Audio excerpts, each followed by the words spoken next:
Hey, it's been a while. It has. Yes. This is installment number 4. Yeah. Uh, Sark After Dark. Did you stay up with all those hashtags that Yeah. Steve Sarkisian was dropping bombs with, not knowing which commitment he was talking about? Yeah. It was unbelievable. We hadn't done that since Charlie Strong used to drop them at the end. I was shocked that so many came down the road and there were flips. It was a lot of fun. It really was. And the amount of linemen. I mean, we're not just talking about beef. These guys, the arm length. Would you say that they're SEC caliber type of guys? That's what they're doing. Well, when we first started getting those early commitments and they were defensive linemen, I was like, great, that's SEC like. We're going to get a lot of D linemen. And him closing with these guys, it's a whole different world. It really is. Unreal. I'll tell you the great thing. You know why Baylor's done well the last whatever? Their D line has been incredible. So if you can get pressure on a quarterback without having to blitz all the time from your front four, you're good to go. That's what PK Kwiatkowski, the defensive coordinator, that's what a lot of people don't understand. I think that the system, the players, the personnel in place doesn't fit that system because the current linemen they can't keep up. All those linemen where the linebackers are getting like DeMarvion. Yeah, he's had linemen all over him. All over it. And he can't drop the block. You either have to take up blockers as a D lineman, get pressure, and we did neither. Those guys, our linebackers got hit every play, why people it was hard to watch, Wills, as I have an animal over here blocking my light. Yeah, no, it's like this feline here is suntanning. Yeah, you just informed everybody on a man cave podcast that you're a cat owner. Okay, two of them. That's unbelievable. I mean, that stories of the cat man. My man card right here. It's exactly violated. That's right. That's good. So obviously the big news and I was wanting to call you so many times this week, but I was interrupted for professional reasons, of course. Absolutely. We've got a brand new, beautiful mullet coming to Austin. I mean, I'm pumped. There are people I think that are like, well, he didn't, commit to us to begin with, and he was a backup at. That guy is ready to go. He spent a year in college football in a program, working out every day, throwing to incredible receivers. He'll be here at all spring ball. He is ready to hand him the keys and let's go. I cannot wait to watch him if you followed Texas at all this year, and yes, there were plenty of things that were a complete disaster, but you would see plays drawn up by Sark where guys were not just open, wide open. It looked like blown coverage because he's so good at, play calling and developing plays. Well, with a Ewers, it's going to be, we'll see you. I mean, it's going to be, I'm very excited about it. If they can keep that, I love that quarterback room now. I mean, two already in place. Yes, and the problem would have been if you don't get Ewers, let's say Casey Thompson doesn't, I think he'll heal fine. Yeah. But if he didn't, then you're kind of back in a quandary of, okay, is Card going to be the guy? Is Casey the guy? Malik's probably too young. I mean, it's not a good place. Ewers solves a lot of problems. Significant. I can't wait to. That mullet draws the type of attention you need. Absolutely. But here's what Sark had to say on the development of the quarterbacks and the relationship, how he established with both when comparing to all the quarterbacks that he was able to develop at Alabama. This is pretty interesting what he had to say about recruiting those guys and how to maintain both of them coming to Texas. That's right. 2016 season at Alabama going into 2017 when Jalen Hurts was the SEC Player of the Year. And I go on a flight to Hawaii, Honolulu, Hawaii, and I go recruit Tua Tagovailoa. Then I get on a plane and I fly to Florida and I go recruit, Mac Jones. They both show up at Alabama, and in that same quarterback room was Jalen Hurts, Tua Tagovailoa, Mac Jones. All of those three guys won championships in their own right, all of which got all of great accolades, and now today they're 3 of 32 men in the world that are starting quarterbacks and face of their franchise in the NFL.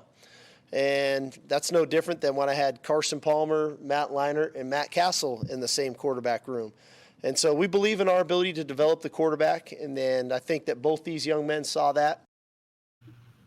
That's quite a sales pitch, and he's name dropping, but they're facts. It's the best flex ever because nobody else can say that. And what he's saying is, even if you're not the starter at Texas and you're a backup or the backup, if you will wait, even if you don't play Matt Castle, I will turn you into an NFL quarterback. That's the best statement. I mean, and as long as he gets one, and maybe it's Ewers that goes to the NFL, he can say at Texas he's done it too. Because what the key is, that track record, you don't have to leave to go to Boise or New Mexico just to be the starter. You can stay here. We'll develop you into an NFL quarterback. The good thing is he's recruiting really good players too. Both those guys are, one's a 5-star consensus and the other is an Elite 11 quarterback. So that's a good thing too. Malik Murphy, I love the dreadlocks. I love his attitude. He seems like a really bright, intelligent guy that, I think he's going to be willing to redshirt, which is another good situation 100%. To have. And you think about it, Ewers, if all things go great, Ewers is here this year and next year, and he's pro eligible right after that, which is fantastic. One thing that's funny about Ewers, I can't believe people say, oh, he went to Ohio State for $1 million and left. And I want to say, number one, people need to get rid of this fallacy that the universities are paying him money. They're not. No. Ewers' deal was, I think it was a Texas-based, some startup, and they wanted him to be the face of it. But it's so funny how the misconceptions, oh, now Texas is paying him. No, maybe it's alumni groups and things like that, but there's no affiliation with the university. Sark's not saying, we're going to pay you this.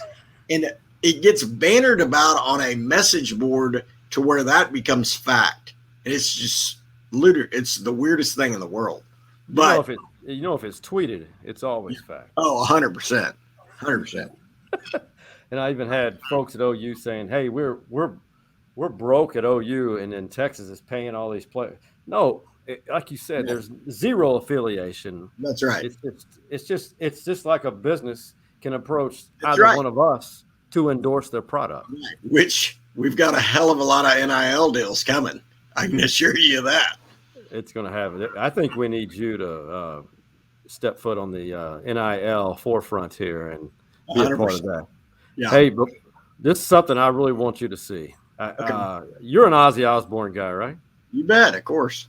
This is a guy who was actually on Stories Inside the Man Cave. He's a Twitter sensation, great high school football coach in Sunshine State, Florida, but in California. So he did this. Look closely. He's making all this music and the rhythm from wrapping paper rolls, and you can tell he's from California in the background. This is his rendition of Crazy Train. I can't wait to hear Will's response to that.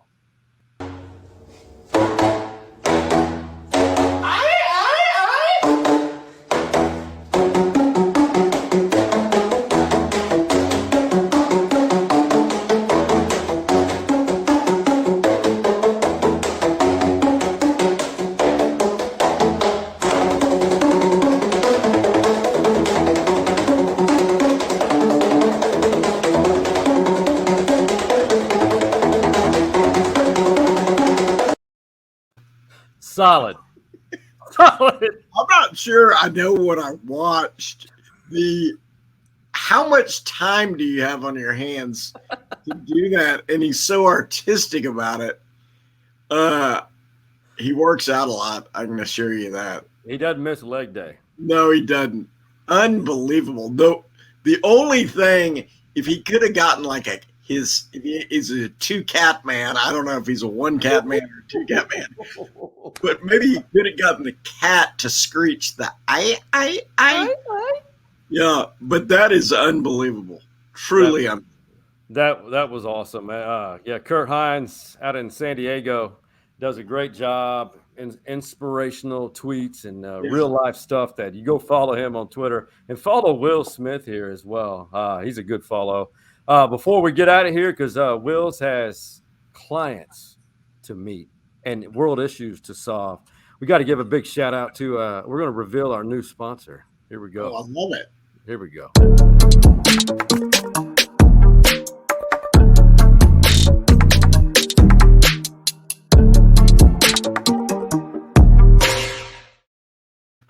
Real estate.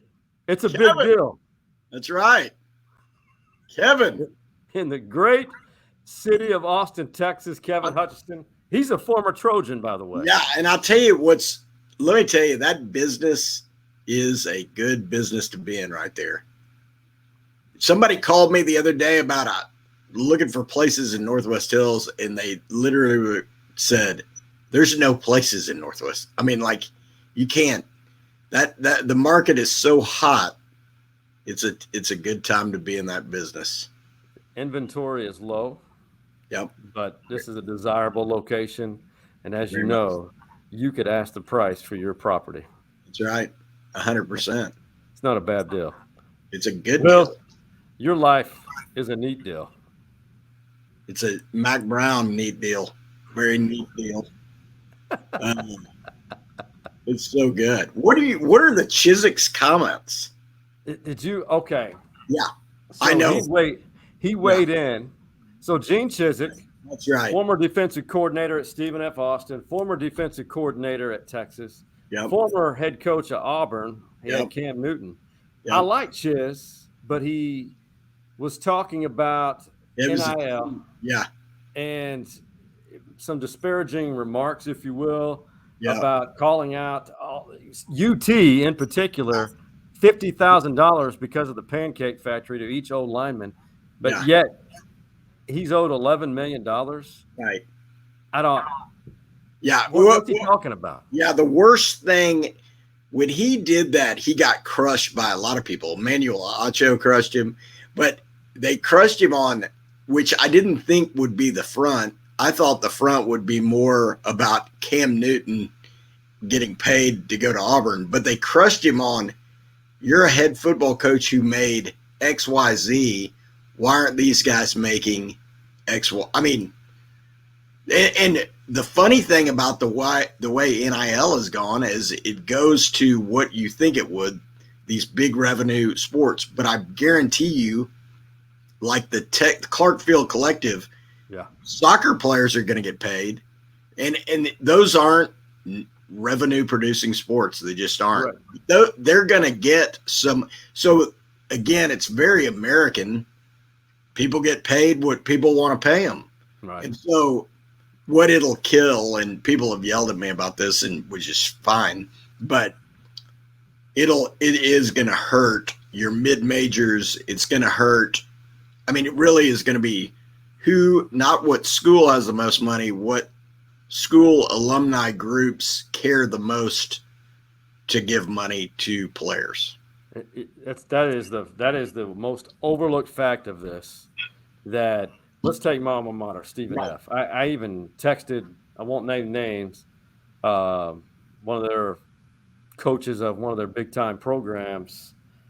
And I got a no comment on it because I was basically asking, has any of our alumni stepped up who are business owners to create a program?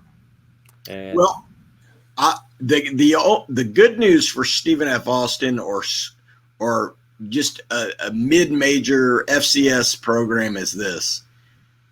the world isn't producing less good athletes. Mhm. So you're going to have, if you recruit well, meaning recruit the right kids who they're maybe looking, different places, but they're not just looking for, I think NIL is going to be for really those 5-star, 4-star, 3-star. And so it may not have as big of an impact because you're recruiting against similar programs. So it probably won't. The problem if I'm Stephen F., although Stephen F's a little different because FCS transfer to FBS wasn't that big of a deal. But Right. if I'm, let's say, I don't know, SMU, not SMU, that's Tulsa. The problem with Tulsa is this. The portal, I think, is really where you're going to get hurt. And especially in basketball. In basketball, you average 15 points a game. You don't have to stay at Tulsa. You can probably go to, North Carolina, NC State, wherever you want. That's what's going to hurt them, I think, worse than NIL. That's the deal. The portal is so open. It's but here's also the portal. What a lot of people aren't understanding is there's roughly about 1,000 college football players in the portal right now. Yeah. Where are they going? Yeah. Some of them aren't going anywhere. No. And Miles Brennan at LSU just said, I'm staying at LSU. Yeah. So, again, I think the world's going crazy, but some of that may tamp back down. You get a guy who gets portal crazy and then realizes, well, every time I do this, I don't have, I'm a starter here, and now that's in jeopardy because I went in the portal. People are going to think through it, I think, a little more.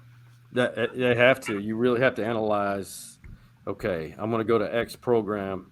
What's my role there? Just because I don't like a situation, or I was told no, or I don't get along, maybe it's a lesson to teach them, you know what? I need to grow up, possibly, and learn to deal with the situation. Sure, 100%. I mean, I'm all for the portal. Yeah. And NIL, and I'm all for those blonde locks under a helmet. It's awesome. He had a Instagram. Somebody at an alum of Ohio State owned the car dealership and gave him a car to use while he was there, which is totally legal. It's crazy. But the guy was pretty funny, and I thought Ewers was pretty funny. They did, when he entered the portal, he did a tribute video that showed some of the little social media commercials they had, and it was playing some sappy, sad song. And then at the end, Ewers handed him back the keys, and they did a big hug. And I thought, that's pretty good bullshit for the car owner and great bullshit for Ewers.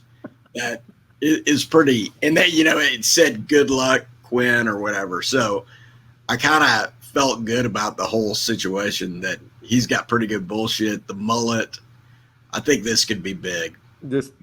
Whoever comes up with the mullet, an image of the mullet, is going to there'll probably be multiple.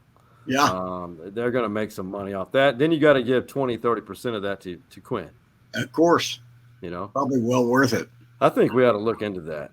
100%. Stories inside the man cave, and or idle conversations with Will's mullet T-shirt. Here would be the biggest flip ever, is if we got Ewers to be a sponsor for our show, and he pays us with that NIL money to sponsor on the show, and we could wear mullets. That'd be the biggest flip in history. That's a plan. That's very creative. That's deep, but it's doable. It's outside the box. Okay, you've got to constantly evolve. We're going to take NIL, and they're going to say he's making so much money, he's actually paying to sponsor a podcast. It's unbelievable. And then once we reach 50,000 followers, we'll have another sponsor, which goes back to his foundation. Exactly. It's America. Okay. It is America. It's America. God bless America. The opportunity that we have. 100%. NIL. Transfer portal. Will Smith. Find American. You know, we got to end that. That's a great place to end. But I got to say this. I want to show this little clip. And I want to see you laugh, and we're going to close it. Okay. I think this is some of the game you may have run while running across the 40 acres or on Guad or on West 6th Street or East 6th Street. This is Will Smith in the form of a parrot. How you doing? How you doing? How you doing? How you doing? How you doing? How you doing? How you doing? How you doing? How you doing? How you doing? Accurate? Very accurate. I mean, pretty darn close. I was the one though standing there saying, "How you doing?" while the other parrot, that was the girl parrot hopping. Okay. You're the one. You're the chasee. That's right. The target of the doing. How are you doing? That's right. Joey from Friends. Exactly. That was well good. My brother. Great installment. Quick. Always Easy. love it. We got to do an episode from the bully. That's a great call. Get those ring lights in there. Makes it look good. The ring lights. 100%. Much love to Will Smith, the pride of Northwest Hills, and Absolutely. the pride of Highland Park, Texas. He's a Scotty. Who's a Scott? Scott? Scott. Lamar's the Scotties. Okay. Oh, that's right. Lamar Scotty's. Lamar Middle School off Burnett Road, off of the street, which has multiple names. We'll call it 2222. Yep. It's Allendale. Man, have a great rest of your week and Merry early Christmas. Merry Christmas to you, sir. I'm not a smoker. Just a touch of the croup. No problem. It's the Omicron. Exactly. Later, my friend. See you, buddy.